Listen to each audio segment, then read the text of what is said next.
시댁에 대한 불만을 가진 며느리들의 이야기는 정말 많이 들어봤지만 우리 시어머니처럼 뻔뻔한 분도 드물 거라 생각합니다. 정말 기가 막힌 건 본인은 아무런 노력 없이 남이 이룬 성과에 끼어들려고만 하셨다는 점이에요. 대체 어떻게 살아오셨길래 사람이 이렇게까지 품격 없고 속된 모습만 보이는 건지 이해가 안 갑니다. 남편 친가 쪽 얘기만 나오면 시어머니는 늘 똑같은 말씀을 하셨어요. 지금은 비록 이렇게 살지만 우리 집안은 예전에 정말 부유했다고요. 과수원 사업으로 꽤 재산을 모았고 시어머니의 모든 남매들을 대학까지 보낼 정도로 당시엔 교육에도 아낌없이 투자했다고 하시더군요. 그렇게 결혼 생활 내내 가문이니 전통이니 온갖 거창한 소리만 늘어놓으셨으면서 말입니다. 시댁 집안이 그렇게 뼈대 있고 훌륭한 집안이었다는 자랑을 입에 달고 사셨죠.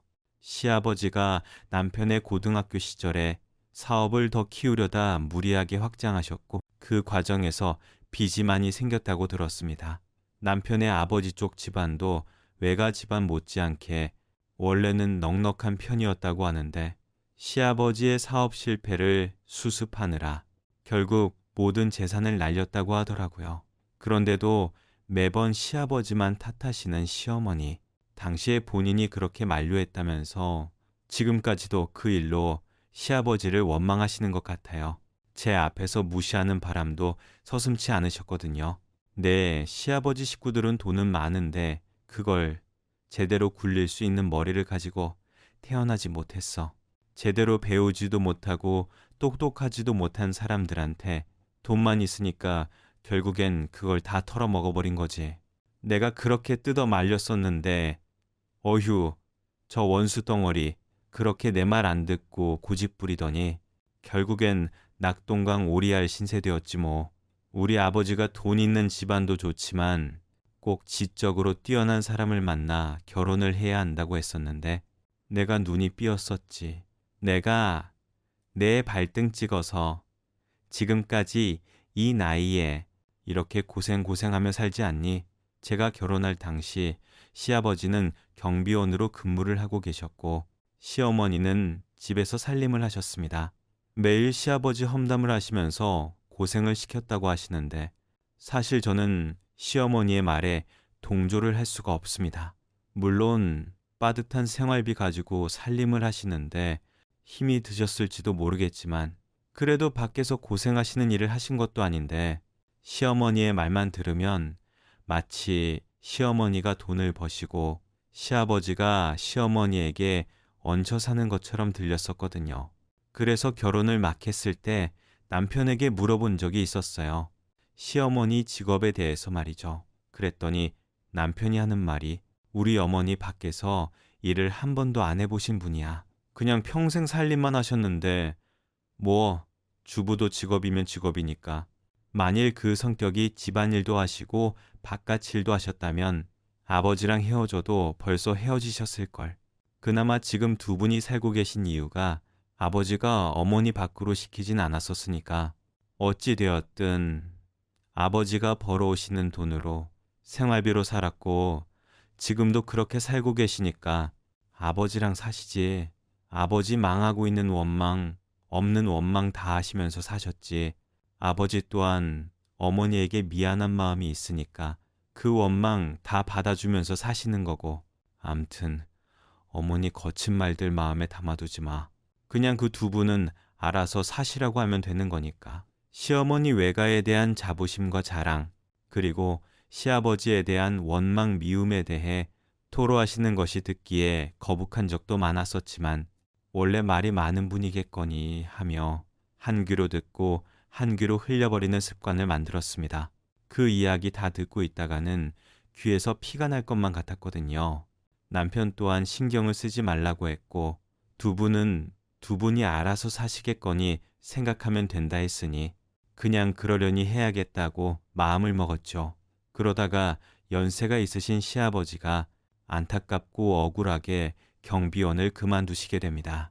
자기가 아닌 타의로 말이죠.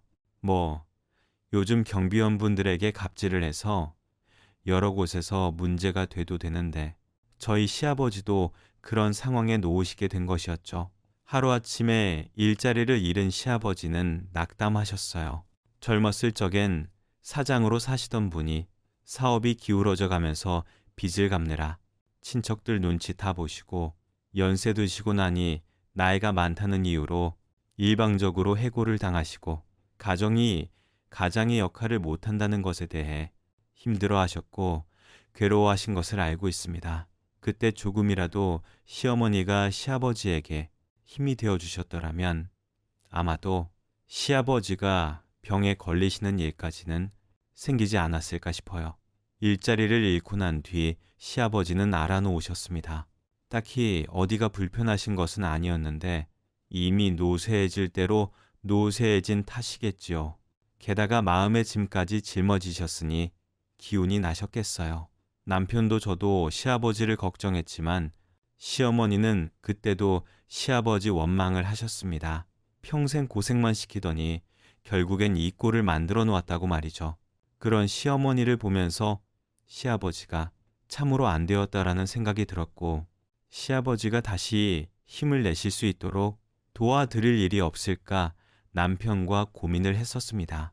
당연히 처음 시아버지가 일을 그만두셨을 때 경제적으로 지원을 해드릴 테니 이제 그만 쉬시라고 남편이 시아버지에게 말씀을 드리긴 했었어요.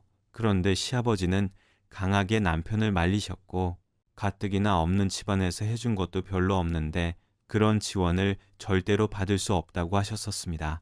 지금 너희들도 당연히 힘들지요. 근데 어떻게 내들 지원을 받겠니? 당분간 좀 쉬고 다시 일어나서 일자리 찾으면 되는 거니까 신경 쓰지 말도록 해라. 그리고 그동안 넉넉하진 않았어도 나름 얼마씩 저축도 했었고 다달이 연금도 나오고 게다가 보험도 잘 들어놓았으니 어디 아파도 병원 가는데 문제 없어. 일을 해야 한다는 건 다 내가 욕심을 부려서야. 나 아직 일할 수 있어.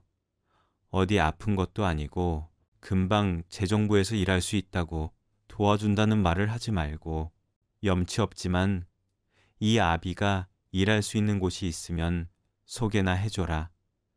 그게 나를 더 도와주는 것이야. 최대한 시아버지의 자존심을 건드리지 않는 선에서 해결 방안을 찾아보았고 결국 조심히 시아버지에게 일자리를 추천하게 되었습니다. 그 일자리는 바로 제 일터였어요. 운 좋게 저녁에 간단한 포장과 분류 작업을 하시는 여사님이 계셨었는데 개인사로 인해 일을 그만해야겠다고 말씀을 하셨었거든요. 일이 별로 어렵지도 않았고 경비원 근무하실 때 야간 근무조에 계셨던 터라 6시부터 두세 시간 일을 하는 경우여서 훨씬 더 편하게 일을 하시겠다는 것이 저희의 판단이었습니다. 시아버지의 고집을 꺾고 그냥 지원을 받으시라 강요를 할 수도 있었지만 남편은 절대로 그렇게 하면 안 될 것 같다고 하더군요. 만약 시아버지가 더 이상 일을 하시지 않은 채 집에 계신다면 더 스트레스를 받으실 것 같다고 말이죠. 생각해보니 그럴 것 같기도 하더라고요. 기력이 하나도 없는 상태에서 시아버지는 저희에게 말씀을 하셨는데 아마도 시아버지로서 아버지로서 남편으로서의 자존심이었다는 것이 분명했으니까요. 몸은 허약해지고 점차 뒤로 밀릴 수밖에 없는 입장이었지만 아직 나는 건재하다라는 것을 자식들에게 증명해 보이고 싶은 그런 마음이 아니었을까 싶습니다. 암튼 남편과 상의 끝에 저희들의 의견을 시아버지에게 전달을 했고 시아버지는 본인 연세에 일을 다시 할 수 있다라는 안도감의 기운을 차리시는 것 같았습니다. 그런데 한 달 정도 일을 하시다가 시아버지가 일을 또 하실 수 없는 상황에 처하게 되었어요. 버스에서 하차를 하시다가 얼어있는 도로에 미끄러져 그만 발목에 금이 가게 되었거든요. 별거 아니니 그 발목을 하고 일을 하러 나오신다고 했는데 시아버지를 노예처럼 부려먹는 것 같은 기분이 들어서 당분간은 제가 시아버지 대신 그 일을 하겠다고 이야기를 했습니다. 게다가 수술까지 하셔야 하는 분을 일을 하러 나오신다는 게 말 자체가 되지를 않았으니까요. 퇴근 시간이 한두 시간 더 늦어지는 것뿐이고 안전하게 수술 잘 받으시고 발목이 나으시면 다시 출근을 하시면 되니 문제 없을 것이라고 안심을 시켜드렸습니다. 그런데 시아버지는 절대로 그럴 수 없다고, 피해를 끼치면 안 되는 것이라고 고집을 피우셨고, 결국 시부모님 상의 끝에 당분간만 시어머니가 대신 나와서 일을 하시게 되었습니다. 물론 시어머니는 시아버지가 사고를 당하신 것에 대해 있는 짜증, 없는 짜증 다 내셨지만 별거 있겠냐고 시아버지를 무시하는 발언을 하시면서 본인이 일을 하시겠다 자처를 하신 거였죠. 하지만 한편으로는 박간을 해보지 않았던 시어머니는 잔뜩 신이 나 계셨어요. 시아버지 발목 수술은 안중에도 없는 듯 보였습니다. 하지만 의기양양하셨던 시어머니는 완전히 오판을 내리신 거였죠. 남의 밑에서 일을 한다는 것, 그리고 땀 흘린 대가를 받는다는 것은 절대로 쉬운 일이 아닌데 경험이 전혀 없으셨던 시어머니는 시아버지가 맡으신 일을 너무 우습게 보신 거였습니다. 물론 일의 강도가 세거나 한 건 아니지만 그래도 남의 돈 받는 것이 어디 하나 쉬운 일이 있을까요? 시어머니는 하루 이틀 정도는 잘 따라오시는 듯 했으나 정확히 3일째 되는 날부터 지각을 하셨습니다. 저는 시어머니를 기다리며 미리 포장 작업과 분류 작업을 시작했는데 시어머니는 연락도 없으신 채 1시간이나 늦으셨던 거였죠. 차를 잘못하셨다고 하더라고요. 시간에 맞춰서 가야 한다는 압박감이란 감정을 처음 느껴보시는 분이니 이해하고 넘어갔습니다. 그런데 그 주 5일 동안 30분 이상 늦는 건 기본이었고 가장 물량이 많은 금요일에 출근 시간에 막 임박했을 때 제게 카톡 하나를 보내셨습니다. 오늘 갑자기 몸이 좋지 않아서 출근을 못 하시겠다고 말이죠. 시아버지의 발목이 나을 때까지 본인이 자처히 사시겠다고 하셨던 분이었는데 시어머니는 달랑 일주일 정도 일을 하신 뒤 너무 힘들다고 여기저기 안 아픈 곳이 없다고 하셨습니다. 애미야, 나 아직 죽을 것 같아. 그리고 안 하던 포장하니까 손가락 마디마디가 다 아프다. 나 이거 못할 것 같은데. 너 하는 거 보니까 일이 익숙하던데. 그냥 네가 좀 해주면 안 될까? 딱 한두 달간만 네가 맡아서 해주면 될 것 같은데. 그 정도면 네 아버지 발목도 완전히 낫지 않겠니? 일이 서툰 것도 서툰 거고 매일같이 출근하는 게 보통 일이 아니네. 내가 안 나던 혓바늘까지 낫지 뭐니네. 아버지 퇴원해서 집에 있는데 내가 좀 돌봐줘야 하는 부분도 있고. 그리고 말이야, 내가 힘들어해서 네가 대신한다고 말하지 말고 네가 나 생각해서 그렇게 하기로 했다고. 내 아버지랑 아비한테 그리 말하면 안 될까? 큰 소리는 뻥뻥 쳤는데 일주일도 제대로 못했다고. 다들 나를 얕볼 것 같아서 그래. 하라면 할 수 있는데 나도 늙어 그런지 체력이 예전 같지 않구나. 아, 이래서 늙으면 죽어야 한다고 하나 봐. 그래도 내 체면이라는 것이 있으니까 네가 꼭 그렇게 이야기를 하고 2달 정도만 네가 고생을 하렴. 알겠지? 어쩔 수 없는 상황이긴 했으니까. 그리고 한 번도 박간을 해보지 않은 시어머니가 힘들어 하시는 것은 당연하다 생각하며 시아버지 발목이 나을 때까지 제가 대신 일을 하겠다고 했습니다. 사실 어려운 일도 아니었고 바쁜 날에만 바빴지. 이미 손에 익은 저는 식은 죽 먹기나 다름없었으니까요. 그런데 한 달 뒤 어이없는 일이 일어났습니다. 시아버지는 정직원이 아니라 시간제로 수당을 챙겨드리는 것으로 일을 하셨었는데 바로 시어머니가 그 수당이 나온 날 바로 제게 전화를 하신 거였죠.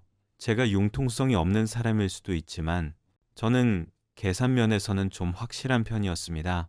저는 당연히 시어머니가 일주일 정도만 일을 하셨기에 수당 중 그 정도의 금액을 붙여드렸는데 사실 그 일주일 동안 다 제가 한 거나 다름없었지만 늦게라도 출근하셨으니까 수당을 내서 보내드렸는데 전화를 하신 시어머니의 말을 듣고는 뒤로 넘어질 뻔했네요. 너무 어이없는 말씀을 하셨거든요. 어미야, 입금이 너무 덜 된 것 같아서 전화했어. 아니, 방금 확인했는데 왜 그것밖에 안 들어왔니? 한 달 동안 일했는데 너무 적은 거 아니야? 일주일 일하시고 게다가 그 일주일 동안 제대로 일을 하시면 딱 이틀인데 왜 한 달이 수당을 원하시는 건지 무슨 심보인지 모르겠더군요. 그래서 저도 이야기했습니다. 아니 어머니, 일주일 일하셨으니까 당연히 일주일에 수당만 들어가죠. 나머진 제가 일을 했으니 제가 챙겨야 하는 거고요. 그리고 일주일 중에 이틀 정도만 제대로 일하셨지.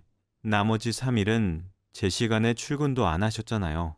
아무리 가족이라고 해도 계산은 똑바로 해야죠. 엄연히 공과 사가 구분이 되는 회사인데 왜 한 달 동안 일을 하셨다고 하는 건지 모르겠네요. 아니 어미, 너 정말 이렇게 융통성이 없니? 일자는 내가 너한테 부탁했잖아. 네가 나를 생각해서 나 대신 일을 하겠다고 우겨서 내가 지금 네 시아버지 돌보고 있는 거라고. 네가 등 떠밀어서 어쩔 수 없이 일을 못하게 된 거라고. 네 시아버지한테 그렇게 얘기했는데 일주일치 월급만 주면 어떡하니? 나는 네가 일하지만 나한테 한 달랑 월급 줄 거라고 그렇게 나를 안심시켰다고. 이렇게 네 시아버지한테 말해 놓았단 말이야. 그렇게 이야기했으면 눈치껏 탁탁 못하니. 그리고 그 회사는 그렇게 확실하게 하지 않아도 되는 곳이잖아. 너 정말 야매차게 왜 이러니? 얼른 나머지 월급 이체시켜라. 너네 시아버지가 눈치채기 전에 얼른 넣으라고. 얼마 안 되는 돈이었지만 시어머니의 당당한 요구에 기가 찼습니다. 그리고 시아버지에겐 어떤 식으로 이야기를 하셨는지 모르겠으나 아주 저를 지극정성인 며느리로 만들어 놓으셨나 보더라고요. 그래도 어쩌겠습니까? 시어머니를 위해서가 아닌 시아버지만 편하시라고 나머지 돈을 이체해 드렸고 그렇게 한 달간 더 호구 노릇을 했죠. 몸이 피곤한 것보다 마음이 매우 불편하더라고요. 억지스럽고 본인의 편의만 생각하시는 시어머니 모습이 말이죠. 하지만 참아드렸습니다. 그동안 살가운 며느리 노로 제대로 못한 거 맞고 게다가 저희에게 손 벌릴 생각 평생 안 하시겠다 했으니 그 값을 2달 동안 갚는 거다라고 마음을 먹으니 그나마 좀 편안해지는 것 같더라고요. 이후 시아버지는 완벽하게 낫진 않았지만 그 발목을 하신 상태에서 회사에 나오셨고 저녁에 2~3시간 동안 포장과 분류 작업을 하셨습니다. 그 모습을 보니 그냥 아무 말 없이 잘했다 싶더라고요. 그런데 시어머니가 이상한 곳에 눈을 돌리기 시작하셨어요. 해야 하는 일은 안 하시고 힘든하셨던 분이 참 자세히도 보셨더군요. 사실 제가 일하고 있는 회사는 저희 가족 회사입니다. 그래서 시어머니도 확실하게 안 해도 되는 회사라는 둥. 그런 말씀을 하시면서 수당을 다 챙겨달라고 당당히 욕을 하셨던 것이었고요. 지금 다니고 있는 회사는 저보다 먼저 일을 시작한 동생의 대표로 되어 있고 저는 이 회사의 팀장으로 있으면서 따로 개인 사업자를 내서 다른 사업체를 운영하고 있습니다. 처음 개인 사업자를 낸 이유는 제가 이 회사에서 담당하는 부분이 미디어 사업부인데 그 역량을 더 발전시키기 위해 회사 빌딩 로비 1층에 북카페를 오픈을 하게 되었거든요. 촬영 장소라던가 북, 콘서트라든가 등등 자주 장소 협찬을 위해서 많은 돈을 지불해야 해서 그 부분이 부담이 되어 아예 제가 북카페를 차린 것이었죠. 조금씩 입소문이 나게 되면서 작지만 알차게 제가 운영하고 있는 북카페에서는 꽤나 많은 행사가 열렸고 그걸 저희 시어머니가 보시게 된 것이었죠. 그 짧은 일주일 동안 말이죠. 이후 시아버지가 출근을 하시면 시어머니는 함께 오셔서 그 카페 한 자리를 차지하고 계시는 경우가 많아졌습니다. 처음에 시아버지 몸이 불편하시네 도와주시려고 오셨나 했는데 회사에 들어오시지도 않고 언젠가부터 그 카페에 습관처럼 가시더라고요. 그리고 시아버지가 일을 하실 동안 시어머니는 카페에 앉아 계셨고 시아버지가 일을 마치면 함께 퇴근을 하시더군요. 그런 행동은 몇 달 정도 지속이 되었던 것 같습니다. 그런데 하루는 시어머니가 저를 부르시더니 갑자기 카페에서 일어난 남자 직원 험담을 하시더라고요. 어미야, 우리 카페에서 일하는 그 기생월에 같이 생긴 남자 있잖니? 내가 자세히 보니까 그 녀석 행실이 좀 안 좋아 보이더라. 그 여직원은 성실하게 일하고 손님들에게도 방긋방긋 웃으면서 친절하게 대하는데 그 녀석은 너무 불친절하고 자꾸 자리를 비우는 것 같아. 내가 몇 달 지켜본 바로는 그 여직원만 다 일하는 것 같더라고. 너 몰랐지? 그 기생 오라비 같은 놈. 아무래도 우리 카페에서 내보내야 할 것 같아. 도움이 전혀 안 되는 것 같더라. 네가 그냥 믿고 직원들한테만 맡기니까 이런 일이 생기는 거야. 만일 내가 지켜보지 않았으면 너 그동안 몰랐을 거 아니니. 안 그래. 갑자기 남자 직원에 대해 신랄하게 비난을 하시는데 왜 저런 말씀을 하실까 의아했습니다. 아무리 그래도 손주뻘이고 사장이 제가 봤을 땐 별 문제 없어 보이는데 시어머니가 너무 나서시는 게 아닌가 싶었어요. 게다가 우리 카페라뇨. 거기는 우리 카페가 아니라 제 카페인데 말이죠. 그래서 저는 말씀을 새겨듣고 앞으로 잘 지켜보겠다고 둘러댔습니다. 또한 제가 봤을 땐 아무 문제 없어 보이는데 아마도 어르신들이 보았을 때 눈에 거슬리는 것들이 있을 수도 있지만 그게 요즘 젊은 사람들의 트렌드라고 이야기를 해드렸죠. 그랬더니 시어머니가 하시지 말았어야 할 말씀을 하시더군요. 네가 자세히 보질 않아서 그러는 거야. 그런 애 때문에 우리 카페 손님 떨어지면 어쩌려고 그러니? 차라리 걔 내보내고 내가 응대를 하는 게 더 나을 것 같더라. 내가 걔보다는 훨씬 더 친절하게 할 수 있다고. 게다가 요즘 시니어들에 대한 이미지도 꽤 좋은 편이잖니. 내가 카페 안에 있으면서 차도 날라주고 이야기도 해주고 하면 지금보다 더 인기 있을 것 같은데 그래서 하는 말인데 어차피 네 아버지 매일 이곳에 출근하시니까 나도 덩달아 따라 나와야 하잖니. 그리고 너 이 카페 말고도 다른 애 준비하고 있다고. 눈꽃 횟수 없이 바쁘다고 애비가 그러더라. 그냥 이 카페 나한테 넘기는 게 어떠니? 내가 책임지고 한번 운영해 볼게. 뭐 너 하는 거 보니까 별로 하는 것도 없더만. 나도 충분히 할 수 있을 것 같아서 그래. 시어머니 이야기를 듣고 놀라지 않을 수 없었습니다. 잘 일어놓은 제 카페를 달라고 하시다니요. 게다가 인수를 원하시는 게 아니라 그냥 거저달라는 거였습니다. 정말 그냥 땡전 한 푼 주지 않고 앞으로 본인께서 맡아서 잘 운영해 보겠다고 말이죠. 결혼을 하고 집안의 며느리가 되면 며느리 개인의 재산도 시댁 재산이 되는 것인가요? 본인 아들 것도 아니고 엄연히 제 것인데 피 한 방울 섞이지 않은 사람의 재산을 왜 탐내하시는 건지. 그리고 북카페 일이 어디 쉬운 줄로만 아셨나 봅니다. 예전 시아버지 일이 쉬워 보인다고 이까지 거라고 하셨던 분이었으면서 일주일도 제대로 일을 못 하셨던 것처럼요. 그래서 말도 안 되는 말씀 하시지 말라고 확실하게 말씀을 드렸습니다. 어머니, 북카페 운영하는 거 정말 쉬운 일 아니에요. 그냥 겉보기엔 뭐든 쉬워 보일 수 있지만 막상 운영을 하게 되면 복잡하고 신경 써요. 일들이 꽤 되거든요. 그리고 지금 제 카페를 달라고 하시는 건가요? 왜요? 이거 오면이 제 일터이고 제 재산인데 왜 그렇게 쉽게 제 재산을 달라고 말씀을 하시는 건지 전 이해가 되질 않네요. 지난번 아버님이 하시는 그 간단한 작업도 제대로 못 하셨으면서 어머니, 이건 훨씬 더 복잡하고 어려운 일이에요. 지금 하신 말씀은 안 들은 걸로 할 테니까 다시 그런 말씀하지 마세요. 그리고 앞으로 카페에 앉아 계시지 말고 차라리 아버님 따라오실 거면 사무실로 들어오세요. 저도 아버님 일을 도와드리고 있는데 어머니도 함께 도와주시면 일도 더 빨리 끝나고 하지 않겠어요. 카페에 앉아서 손님들이 일 잘하는지 그거 살펴보실 시간에 답이 불편하신데도 일하시는 아버님 살펴보시는 게 더 효율적이지 않을까요? 너무 어이없는 일이잖아요. 왜 제가 운영하는 카페를 게다가 너무 잘 되고 있는 곳을 아무 대꾸 없이 달라고 하실 수가 있는 건지, 평소에 어떤 생각을 하시고 사셨으면 저런 이야기를 거리낌 없이 하실 수가 있는 건지, 참 세상 물정 참으로 모르시는 분이구나 라는 생각이 들었습니다.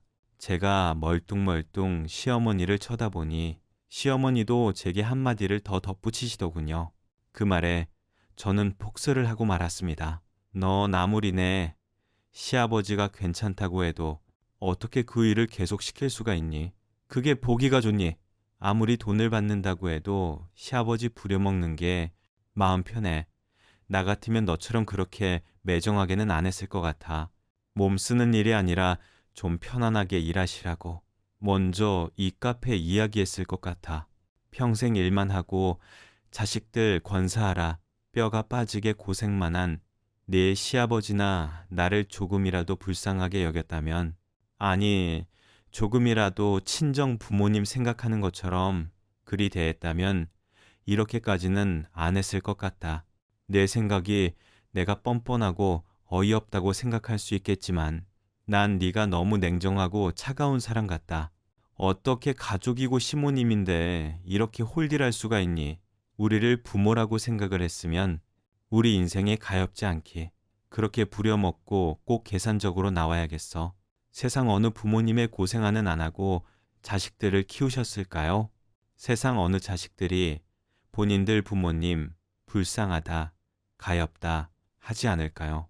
시아버지 사업 망하셔서 남편과 어머님이 힘들게 사신 게 제 탓입니까? 당연히 며느리가 해야 할 도리는 해야지만 제가 지난한 힘들게 사신 세월을 보상해 드려야 하는 의무는 없는 것 아닐까요? 말 맞다나 남편으로 인해 인연이 된 분들이지 제 부모님은 아니지 않습니까?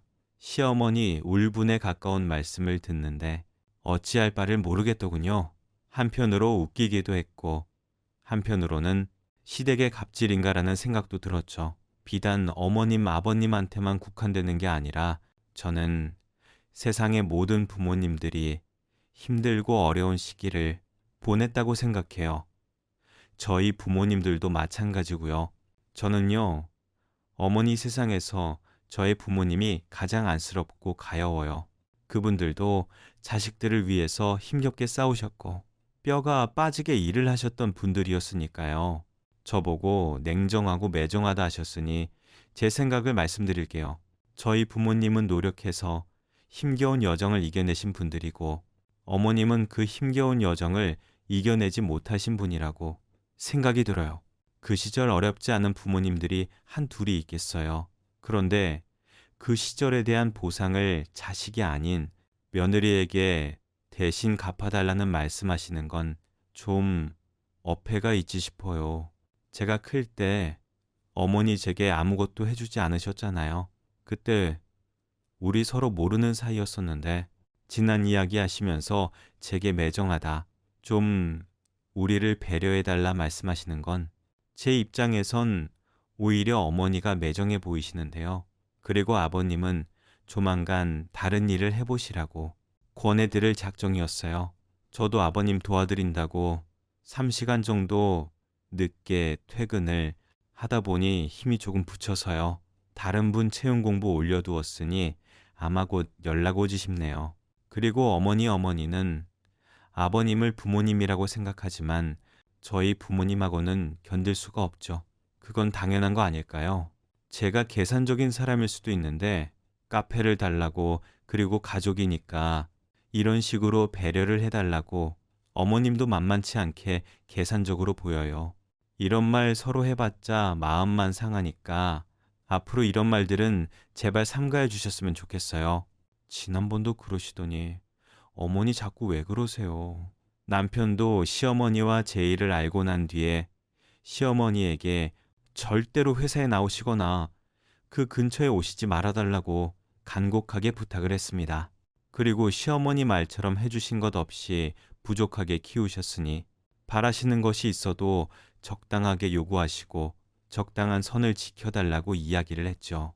지금 시어머니는 더 이상 시아버지와 함께 출근을 하시지 않습니다. 시아버지도 이를 아시게 되었는데 난처해 하셨고 제게 미안하다 하셨어요. 그냥 아무것도 모르고 사회 경험 없는 사람이 한 말이라 치부하고 가볍게 넘어가 달라 하시더군요. 시아버지는 여전히 저희 회사에서 일을 하고 계십니다. 다른 것을 알아봐 드렸었는데 그냥 이곳에서 일을 하시기를 바랐어요. 사실 일의 강도에 비해 시급도 좀 센 편이었고 제가 항상 같이 일을 해드리니 편안하신 부분이 있으셨겠죠.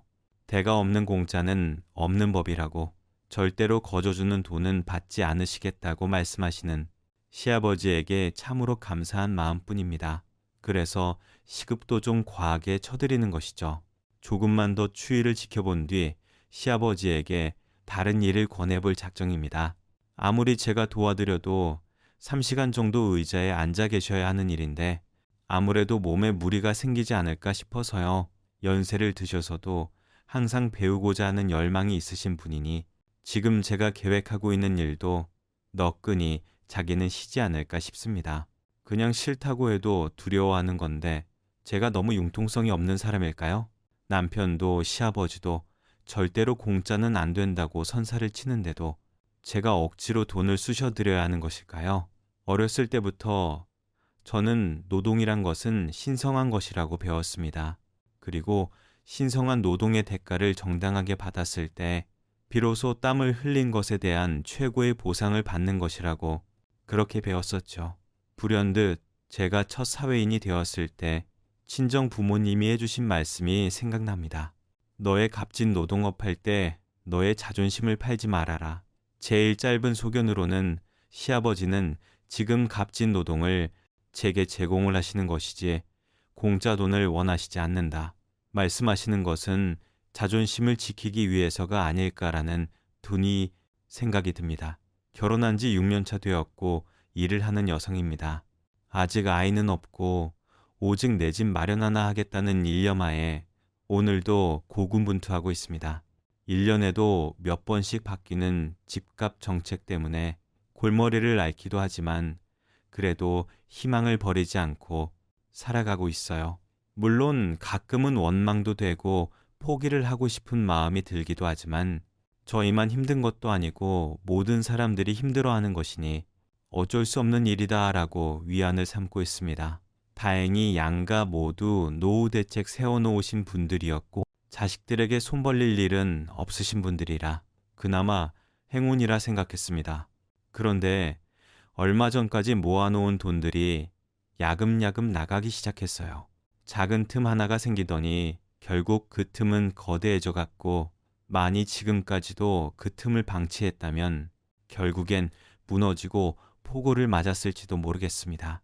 잘 버티고 있는 저희에게 폭우를 맞을 수밖에 없게끔 위태롭게 만드신 분은 바로 저의 시어머니셨습니다. 우선 저희 친정 그리고 시댁의 상황에 대해서 간략하게 설명을 드려야겠네요.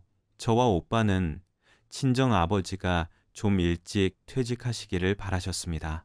어린 나이에 학교도 제대로 졸업 못한 상황에서 일을 시작했었기 때문에 많이 지쳐 보였거든요. 아버지는 본인님 당할 때까지 힘내어서 일해보마라고 고집을 피우셨고 그때마다 오빠가 말리고 들었습니다. 이제 그만 노후를 즐기시라고 말이죠. 아버지, 그만큼 하셨으면 되었습니다.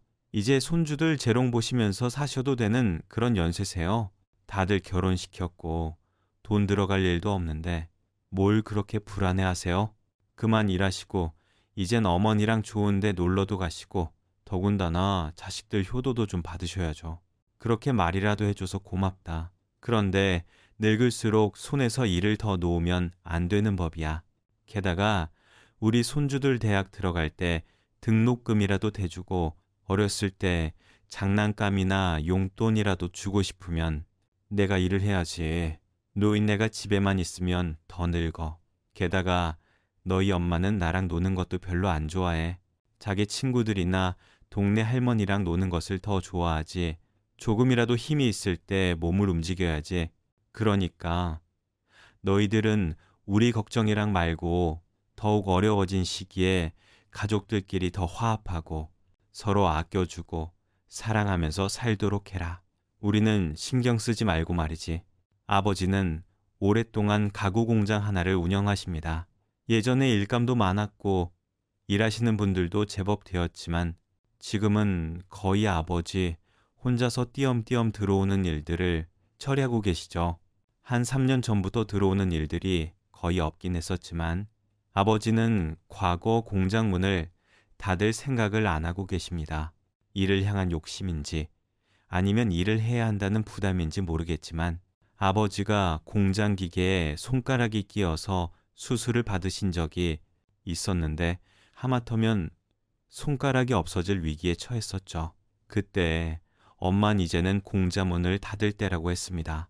늙어서 민첩하지 않으니 그런 사고로 당한 것이라고 말이죠. 그런데도 아버지는 퇴원을 하시자마자 바로 공장으로 달려가셨던 분이었습니다. 아마도 아버지에게는 공장이라는 곳은 희망이자 애정이 듬뿍 담겨져 있는 그런 공간이었던 듯해요. 그래서 더 이상 저희는 아버지에게 퇴직을 권하지도 않고 일감이 없는 공장에 출근을 하셔도 아무 말도 하지 않게 되었죠. 그래도 운 좋게 가끔씩 드시고 싶으신 거 사 드실 수 있고 필요한 거 사실 수 있을 만큼의 일들이 들어오긴 하더라고요. 물론 가뭄에 콩나듯 말이죠.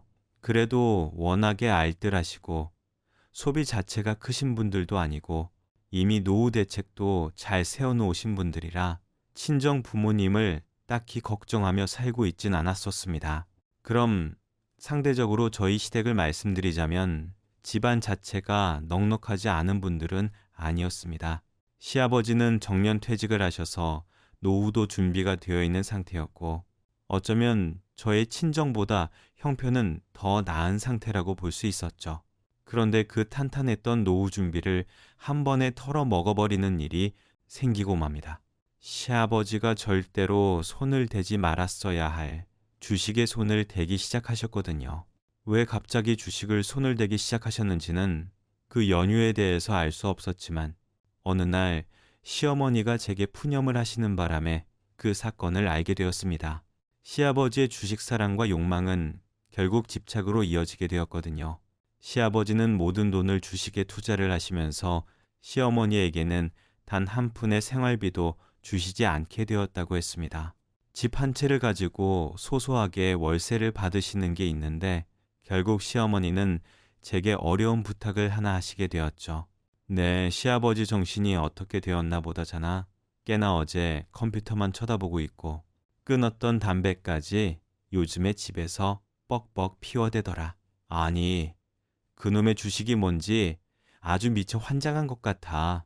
게다가 거기에 손을 댄 다음에는 나한테 15년정을 안 줘. 생활비를 한 푼도 안 줘서 내가 정말 미쳐버릴 지경이야. 그래서 말인데 우리 그 사람들 한번 같이 찾아가 보지 않을래? 그 집세도 너네 아버지한테 다달이 150씩 꼬박겹 들어가지 않니? 그 사람들한테 얘기해서 나한테 좀 넣으라고 가서 사정 이야기하면 그렇게 해주지 않을까? 아니, 아버님이 그 정도세요. 어떻게 생활비를 안 주실 수가 있어요? 그게 사실이에요. 도대체 얼마나 주식에 빠지셨길래 주식 그거 막 하면 안 되는 건데.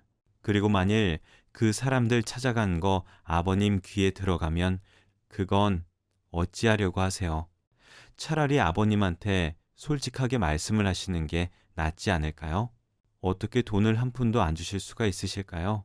절대로 시아버지 모르게 해달라고 그들에게 부탁을 하면 된다고. 시어머니는 제게 사정을 하셨고 결국 저와 시어머니는 시아버지 몰래 세입자를 찾아갔습니다.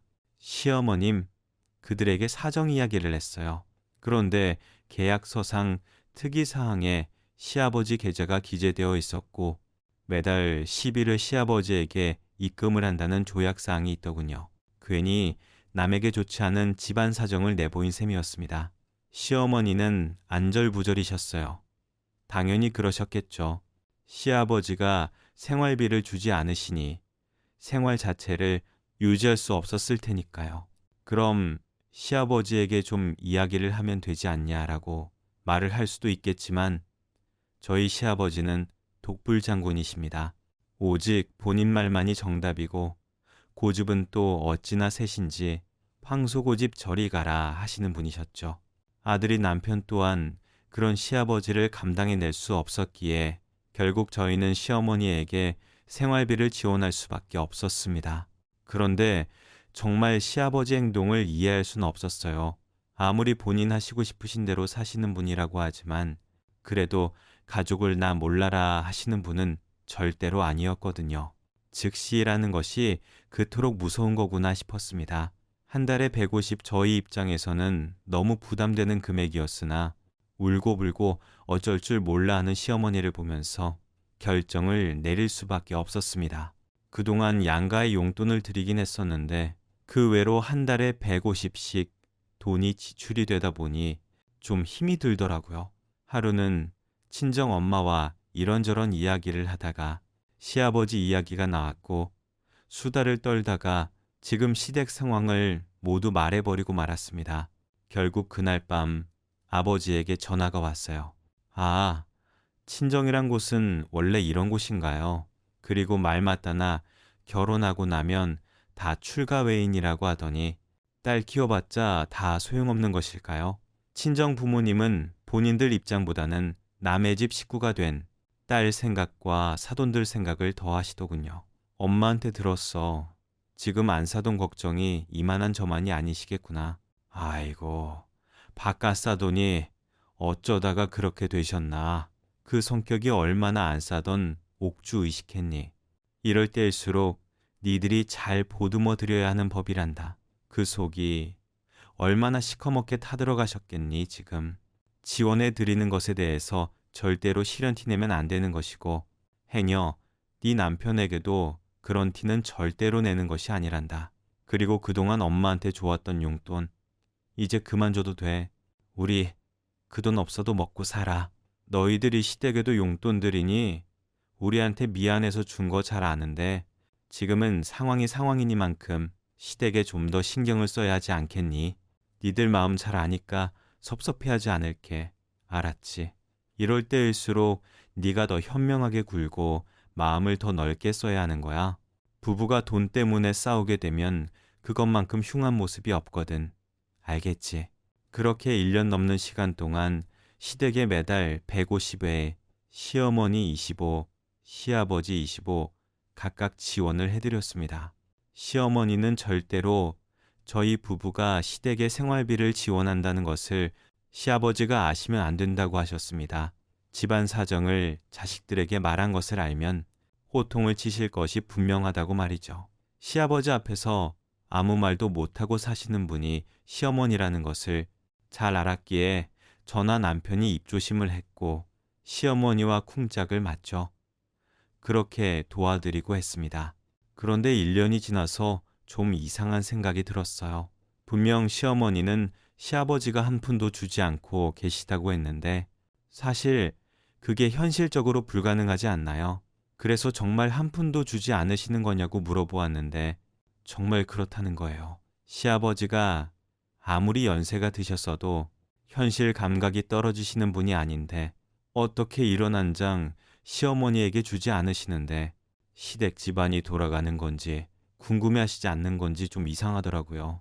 그래서 그땐 아무리 두 분이 생활을 하셔도 150이라는 돈이 빠듯한 곳이었기에 대략 시아버지가 적게나마 돈을 주시겠지라고 생각을 했었습니다.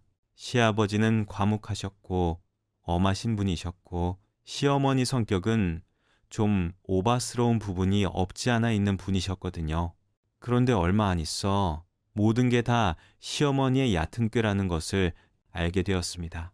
어떻게 그런 거짓말을 할 수가 있는 건지 그동안 시어머니를 안쓰러워하고 가엾게 여긴 제 마음까지 다 더럽혀지는 것 같았습니다. 어느 날 시아버지가 저와 남편을 부르셨어요. 그리고 저희에게 통장 하나를 내미셨습니다. 왜 갑자기 통장을 내미시는 건지 의아한 표정으로 보고 있는데 시아버지가 원래 그러셨던 것처럼 툭 하고 말씀하셨습니다. 니들 이상한 거냐? 요즘 어떻게 돌아가는 건지 답답한데 뭐 많이 들어있진 않아. 좀 보태서 빨리 작은 집이라도 하나 마련해야 하지 않겠어? 둘이 같이 버는데도 왜 그렇게 민기적거리는 거냐? 빚 내는 게 무서워서 그래. 너무 안정주의로 가는 것도 요즘에 바보 같은 짓인 것 같더라. 얼른 안 되지만 보태서 얼른 니들 좀 마련하도록 해. 그래야 얼른 손주도 안겨주고 갈 거 아니야.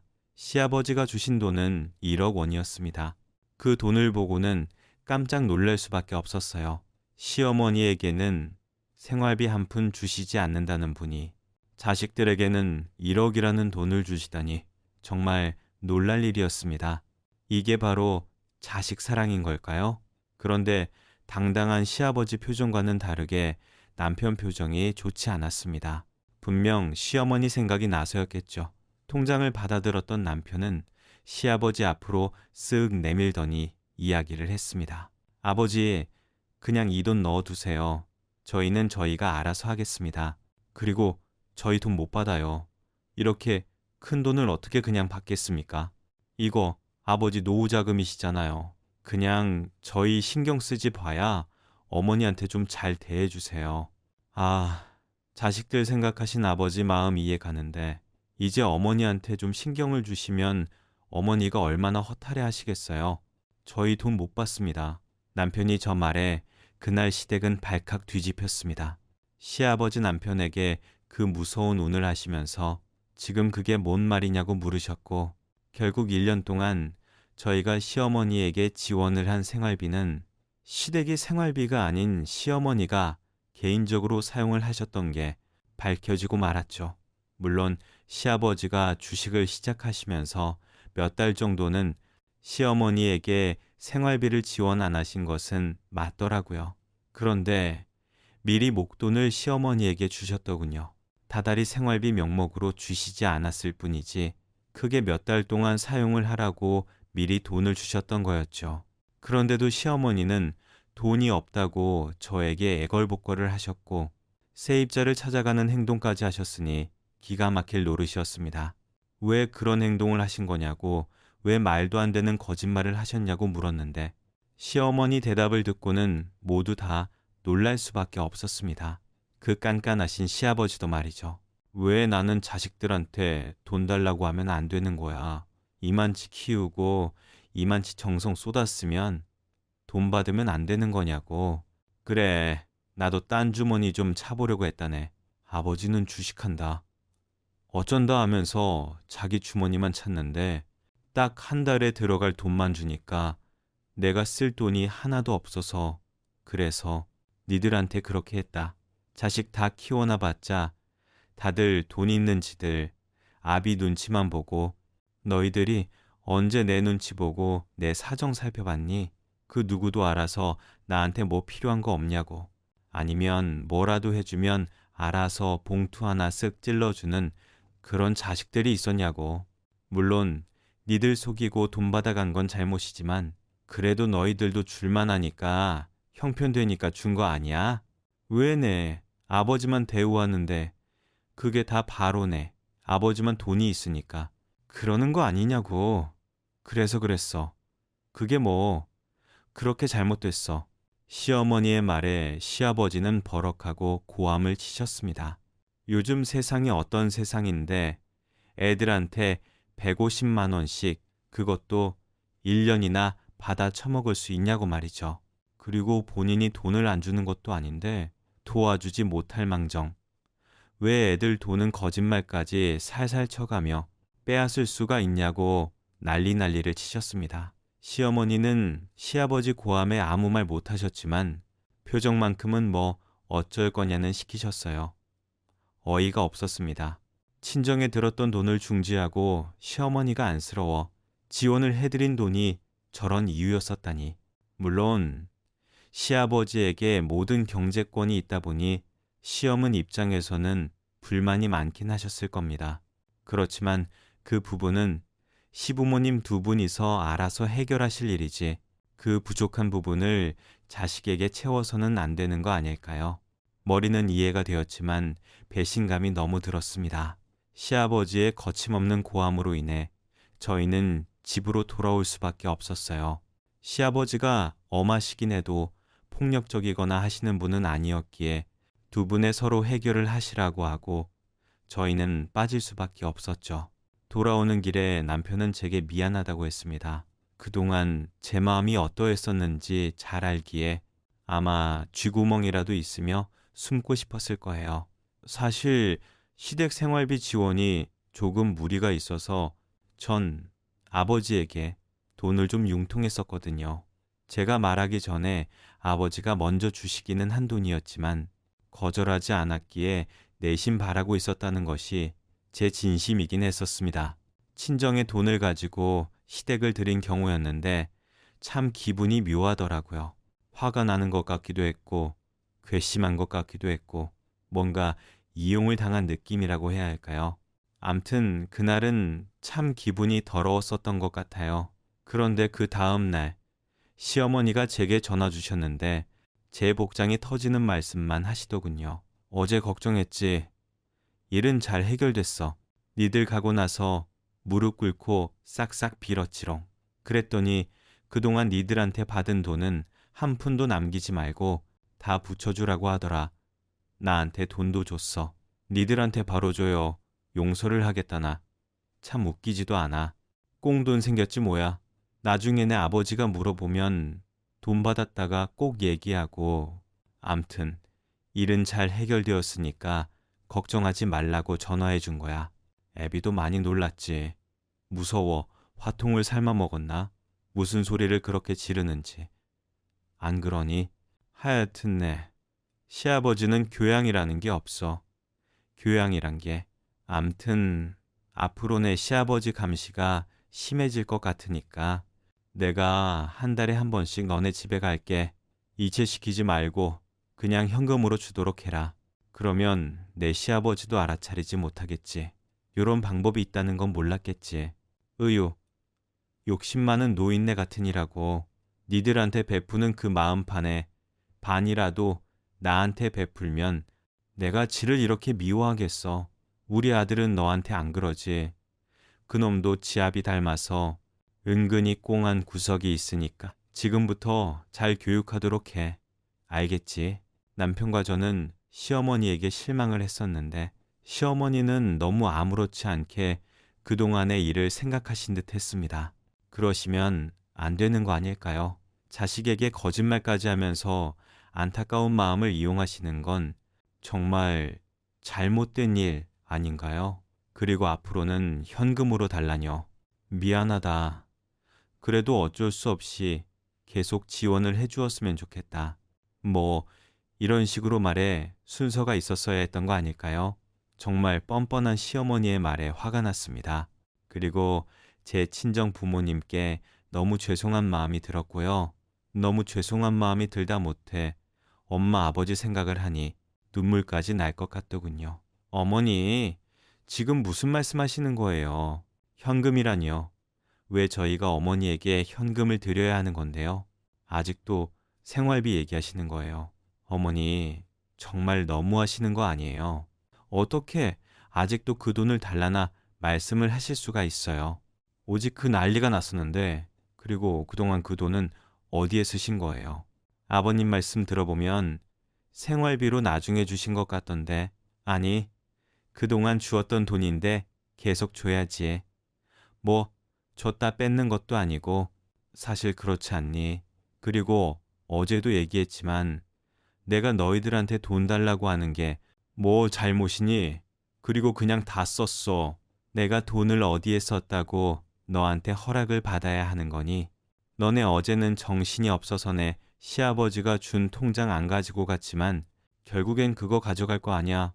그럼 어느 정도 다시 돌아와야지네.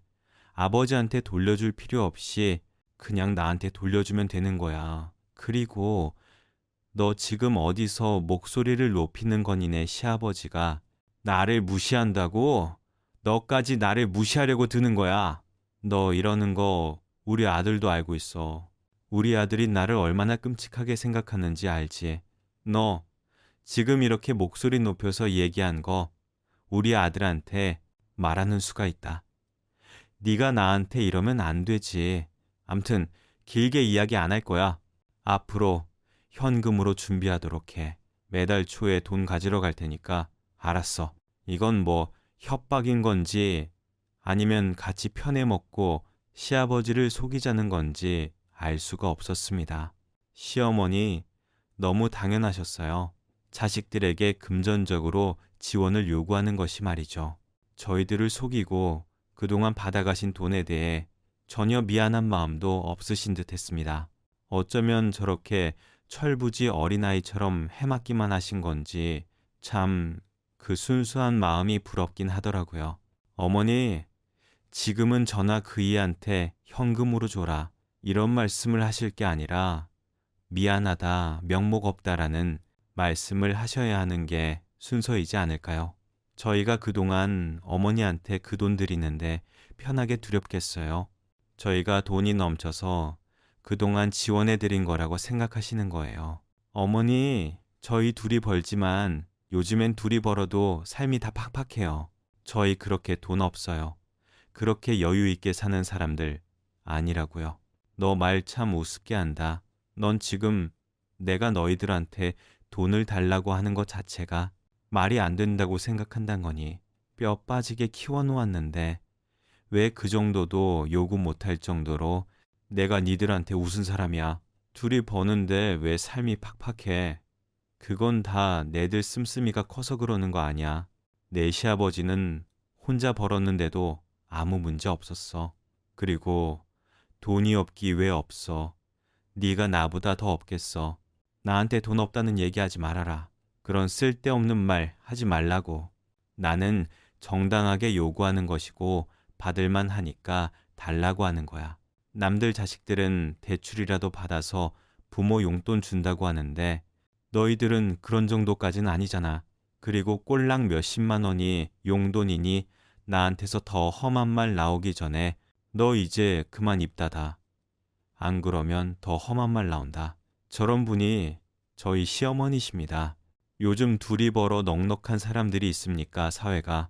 그런데 아무리 허리띠 졸라매고 또 졸라매도 매일 허덕이는데 저희가 씀씀이가 커서 그렇다고 오히려 저희들을 비난하는데 참 어이가 없었습니다. 몰라도 이렇게 모르시는 분이었나, 이렇게 뻔뻔하신 분이었나 라는 생각이 들었어요. 결국 저 또한 시어머니에게 감정을 실어 말씀을 드릴 수밖에 없었습니다. 그만하세요. 지금 억지 부리고 있는 거 모르시겠어요.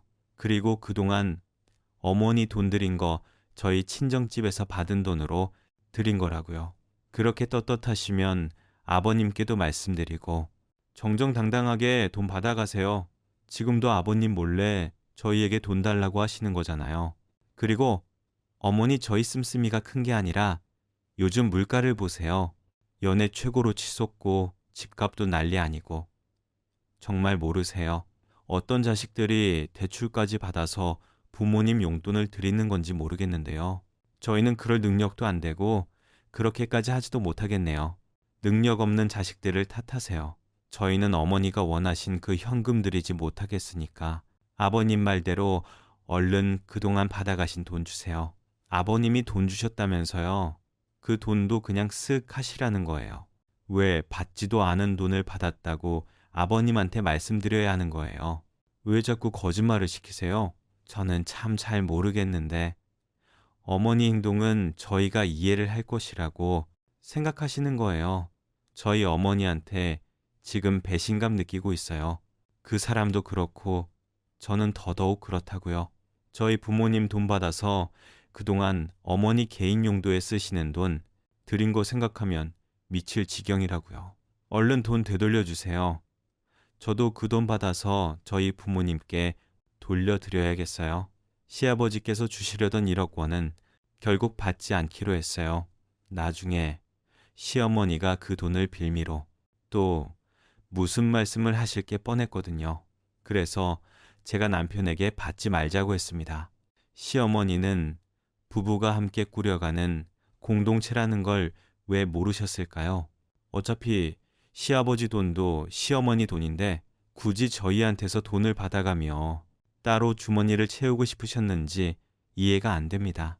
그날 남편도 시어머니께 화를 내며 아무리 그래도 그렇지 이런 식으로 속이는 건 정말 아니라고 따졌어요. 어머니한테 너무 실망했고 그 실망이 너무 커서 당분간 얼굴도 보기 싫을 정도라며 강하게 말했습니다. 아마 제 앞이었기에 더 그랬을 수도 있겠죠. 자식들에게 용돈을 달라고 요구하는 게 대체 어떻게 당연한 일이 될 수 있나요? 예전엔 어땠는지 모르겠으나 요즘은 부부가 둘 다 벌어도 정말 살기 빠듯한 게 현실입니다. 좋으신 부모님들도 이걸 아셨으면 해요. 자식들이 드리는 그 몇십만 원이 그들에겐 얼마나 큰 돈인지 말이에요. 결국 시어머니는 마지못해 1년 동안 받아가셨던 돈을 토해내셨어요. 지금은 정말 최소한의 인사만 하며 겉으로만 지내고 있습니다. 대체 시어머니는 왜 그게 당연한 일이라고 생각하셨던 걸까요? 여기까지 제 긴 이야기 들어주셔서 정말 감사드립니다.